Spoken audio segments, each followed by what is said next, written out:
Okay, let's go back to your faith, though. Okay. Very trying year. Yeah. I feel like when I was having some turmoil going through my life, my faith absolutely grew because I knew I can't do this alone. And I leaned into God, and I leaned into Scripture a lot, especially the book of James. If you guys have watched any of my podcasts, I mentioned it a lot. That book of James really changed my life when you do a Bible study on it. I didn't just read it.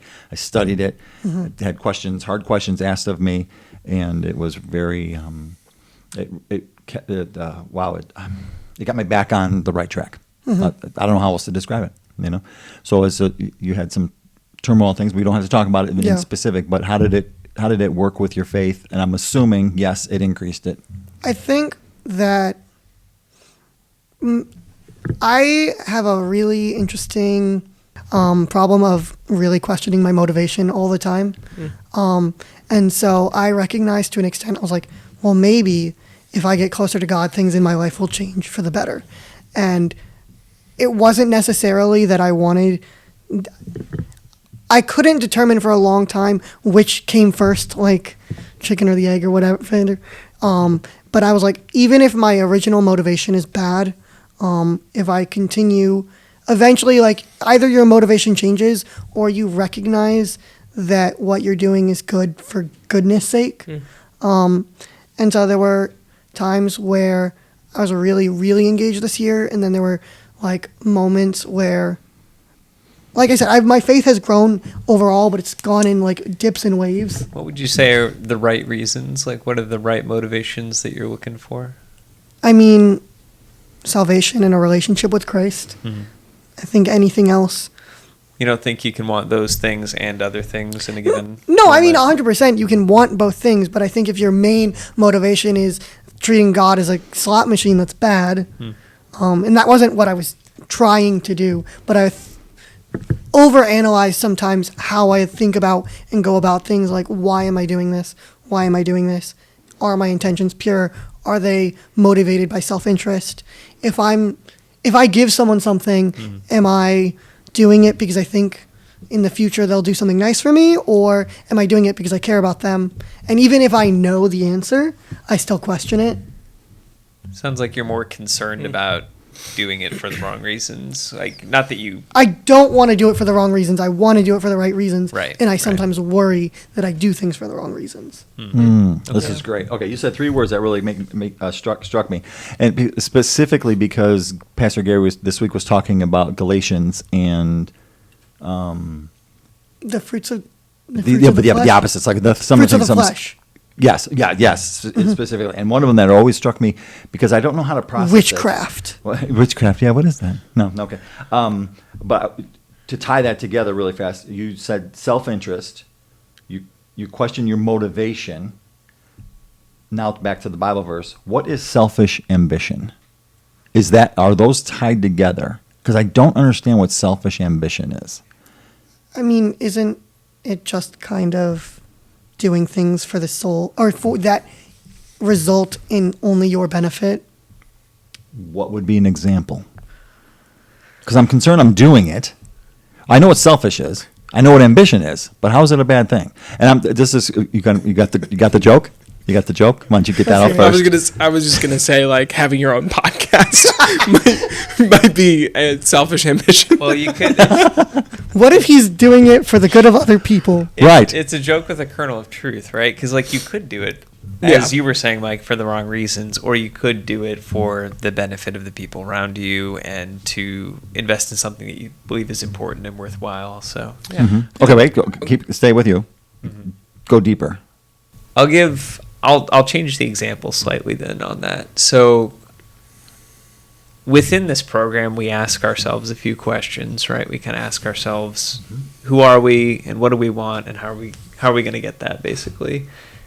And it's easy, I think, for anyone when they become aware of what they want to pursue that, maybe to the exclusion of other things that are also important, right? And so if you are making sacrifices towards the pursuit of a goal, generally speaking, we would say that that's a noble thing, that's a good thing.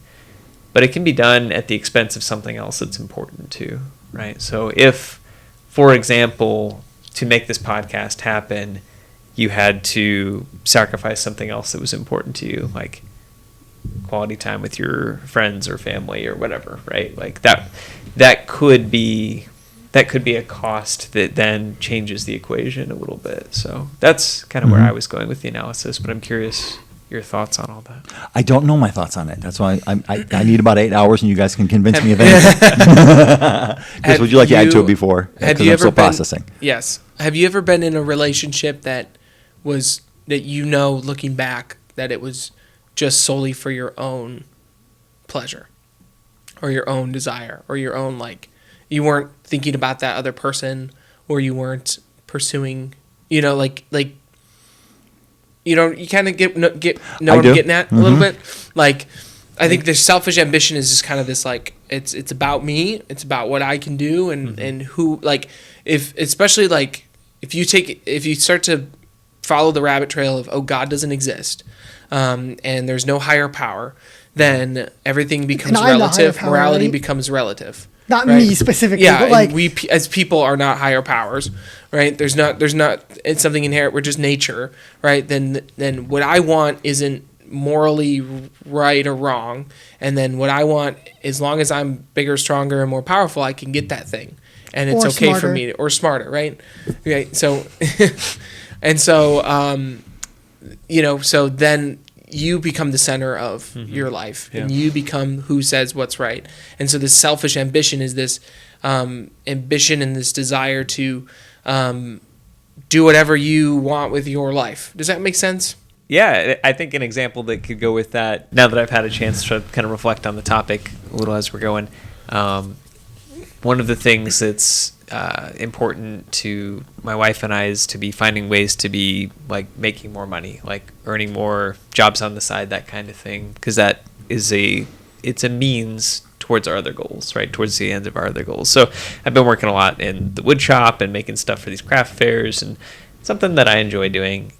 One of the ways that I have to check myself is if I get kind of caught up in what I'm doing, but Emily needs a hand with something, how responsive am I to that? Like, am I there when she needs me? Obviously, like, sometimes I just take a few minutes to finish up what I'm doing, but if I am in a good heart place, I'll pause what I'm doing when I can and then go in and try to help. So the times where I don't feel like I'm in a good heart place are the times where that is a really hard thing to do. And so it's a good check on my motives, right? It's like, why am I doing this? Am I caught up in the pursuit of the thing for my, I would call that selfish ambition, right? I'm doing this because I want to, and what others around me want can be less important in the moment, or it can feel that way. So then, like, the thing to do is to check my response, right? It's like, okay, she needs me to do something.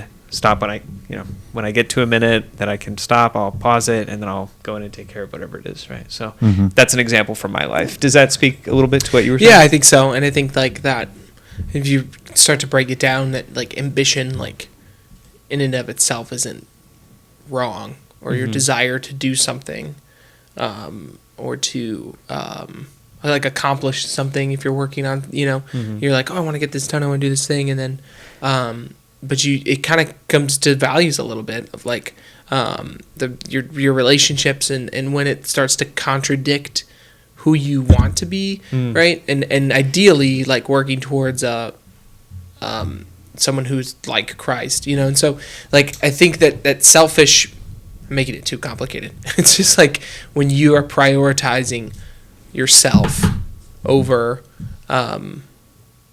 anybody I else. know that's kind of I would say but in a situation where it is like a relationship that you shouldn't be doing that in. You know what I'm saying? I think it's really easy to do that with finances in general. Like, money is so, wow, I'm so original, but money is so ingrained in our culture specifically.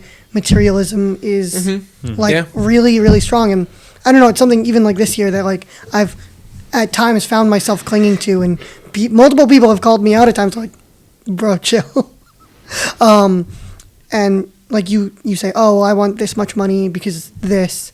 And if there's not a, like, caveat of, I'm making this money not just for if you are saying I'm making this money for myself, it's a problem. If you're saying this money is to provide what I need, and a lot of it is going towards my ability to spend time with other people, my ability to provide for others, my ability to tithe.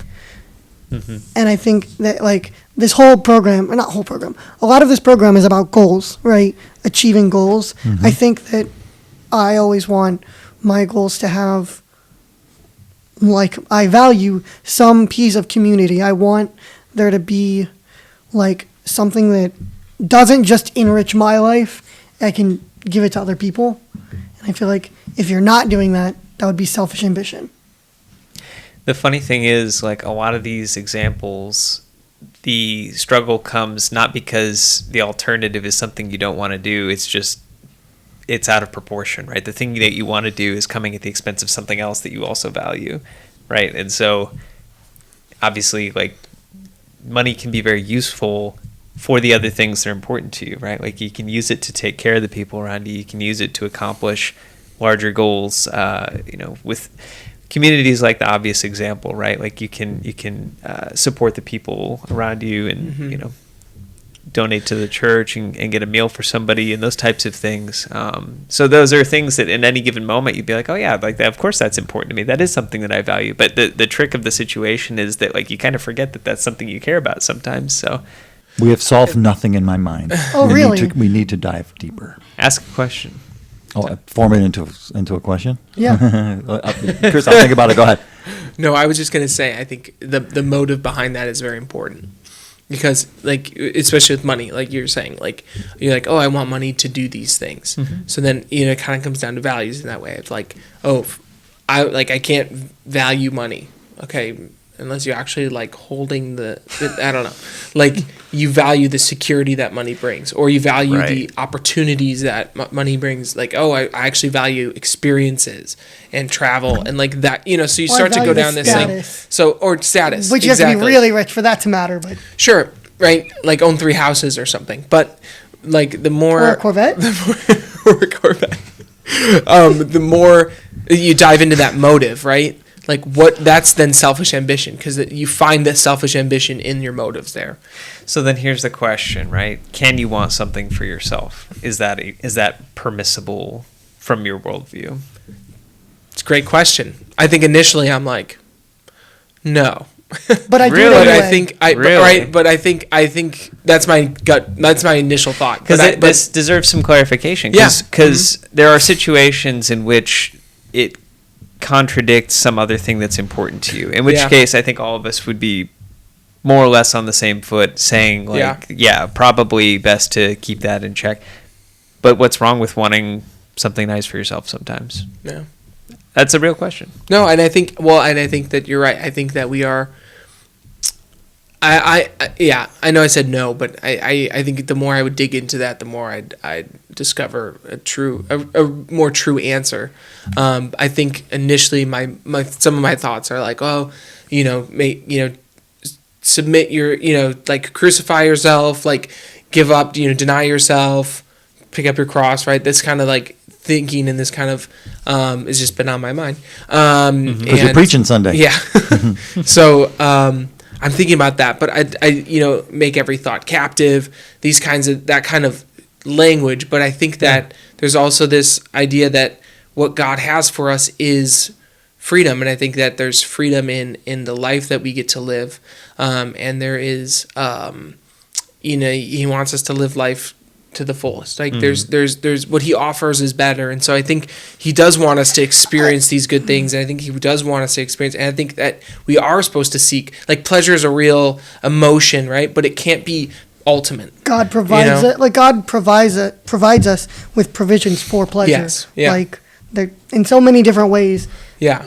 But I think at the same time you have to be really careful. I don't know. You said something that I was like, I don't know, and now I can't. I know, right? Well, it's just like I know it gets really close to like deny yourself everything and become a monk kind of thing, which I don't think God calls us to.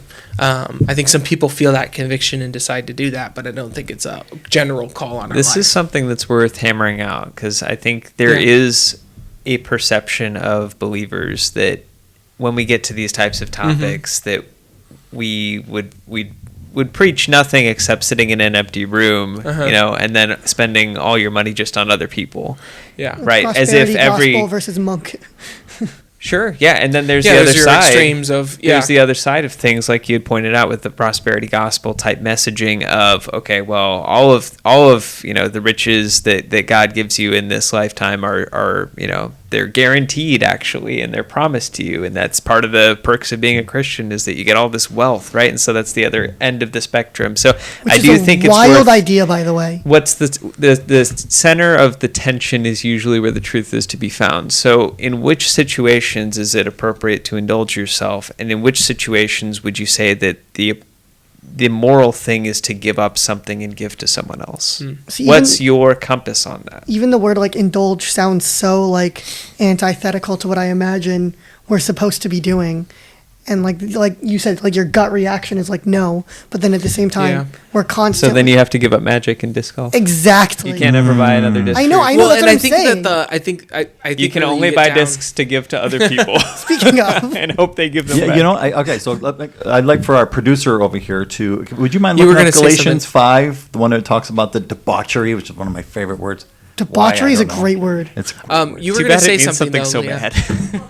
Well, I was just going to point out that in the program, it's in an order for a reason in my mind, where we start and we learn about our personalities and we learn about our values and we learn about what we would define as a successful life. And from there, we build our goals, because when I start the other way, my goals aren't based on anything that I can necessarily put my finger Yeah. on. But when I start with laying that good foundation, I get to goals that Yeah. can honor and glorify God, because Yeah. they center around how he made me, Yeah. what he made me value, and I can check. Yeah, and I think that that's a great point, because I think you start to get into like the individuality of it.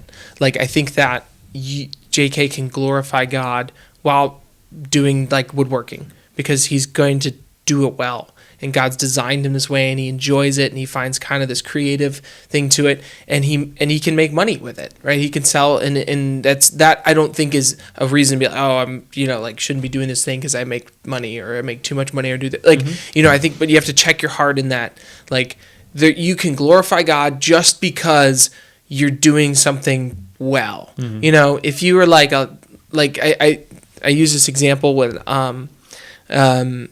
we was teaching through Luke, I think it was 3 or 4, when Jesus is getting baptized, and before that, all these people are like, John the Baptist, what do we have to do to like get baptized? And it was like a tax collector and a soldier, and a couple other people, and he went to each of them individually and was like, he's like to the tax collector, he's like, stop cheating people out of stuff. He's like, repent, like turn away from the evil behaviors you're doing. He's like, don't stop being a tax collector. He didn't tell him to do that. He said, stop. He said, be a fair tax collector, and he tells the soldier, he's like, what should I do? And he's like, be a good soldier. Like, don't be a jerk. Don't be taking advantage of people. Don't be doing these things. So I think that that's your selfish ambition in there to be like, can I get a little more? Can I get this? Can I cheat this person this way? Can I do something that's going to benefit me and put this person down? And I think that, not to say that we shouldn't have good things or pleasures, but it should be in a framework of a like, hey, God made me to do this thing, and I'm going to do it well. And I think God calls us all into things individually, right? Like Mike loves banking. I did. Sure. Mike enjoys banking. I enjoy the community that I get to engage Next, in. Steve loves being a photographer. Way to add to it, Mike. Go on. Yeah, You're right. welcome. No. But okay, but perfect. you love you love doing photography. And I do it taking because it's pictures art. It's got because cool art. electronic stuff, and Yeah. I like art. Yeah, and you do it well, and I think that there's God gets some glory in that, and you're not just like a half-ass photographer who's like, I just gotta make some money and I get this, and it's like, okay, like are you doing what God made you to do, and are you doing it well? And I think you have to understand yourself and understand what God is calling you to individually in that, because I think there's some things like, oh, I shouldn't do this or have that, where JK could do that and have this, right? I think that like it's pretty biblical to say that there's things that are morally permissible for some Christians and not for others. There's the whole verse of like, if your brother is like, if this thing causes your brother to stumble, stop doing it. Yeah. Which is another, so that speaks to the leading heuristic that we've uncovered, I think, in this dialogue, which is if it comes at the expense of another value, that would be a negative outcome. You should stop and check and make sure that you're not sacrificing something else in the pursuit of this one thing. And I think drinking's especially a great if it's self-interest thing with that, right? Because it's like, oh, well, if God calls us to not be drunk and to refrain from drunkenness, can I enjoy the pleasure of what it is to have a drink, right?